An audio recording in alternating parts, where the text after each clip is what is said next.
Mr. Chairman, distinguished ladies and gentlemen, and my friends, gentlemen of the media, good afternoon to you. After the last address here, I spoke in Hausa, and I was called upon to do so by the leave of the task force under the able leadership of the Secretary of the Government of the Federation. And it was a target audience because of certain concerns. And as you see, the practice is that some spoke in Igbo, some in Yoruba. And I was asked to speak in Hausa.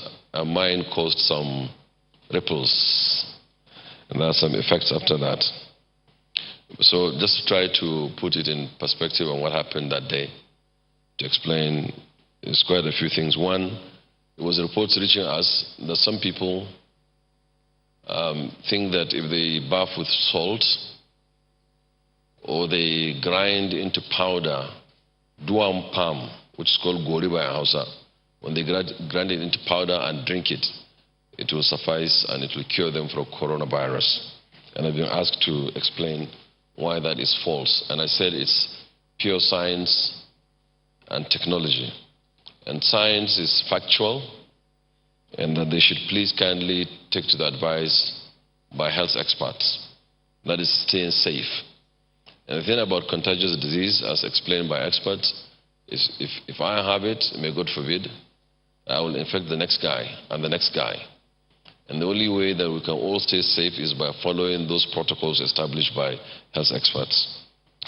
And another thing that came to us was that some people said if you open the Quran, the Holy Quran in chapter 2, which is the longest or the biggest chapter in the Quran, that right in the middle you will see a hair thread in it, a black one. Take it and soak it in water and drink it and you'll be cured of coronavirus. And I said that that can only be false, because once you remove hair from wherever it comes from, it becomes filthy. And I don't think that filthy stuff should be associated with the Book of Allah. And I said also that is false. And I said also there is an established protocol in Islam that if there is pandemic, you remain where you are. You don't get out of it, you remain there until Allah cures it. And if you're outside of it, don't get in there. Simpliciter. And that is what we've been addressing so far. And also I explained in Hausa what social distancing is. And I said it was zaman kuda da buzuzu, meaning that there's a fly and there's a beetle. And they use it in Hausa saying to say that everybody should stay where he is and don't touch each other. When we're kids and we're playing, once they announce zaman kuda da buzu, everybody collects himself and stay where he is, and you don't touch each other. So it's the only way that I can explain what social distancing is all about at that time. And so we said that we encourage that you must listen to the health professionals. They are the experts.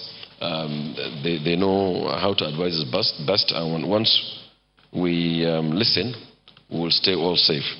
And finally, also to say that we are not able in the Ministry of Civil Aviation to give blanket approvals for flights in and out of the country. You must specify which flight, for which purpose, from which airport, at what time. If it is cargo, what is the content of the cargo you are bringing in, and all other protocols established by Ministry of Health must be observed. If you come in with a crew, we must quarantine that crew, and that function is ceded to Port Health, NCDC, and Ministry of Health. So in aviation, we must comply because we provide the infrastructure for which all of these agencies play. That is the airport. And so we try to keep you all safe. And this is what transpired that day. And I hope this explanation in English suffice.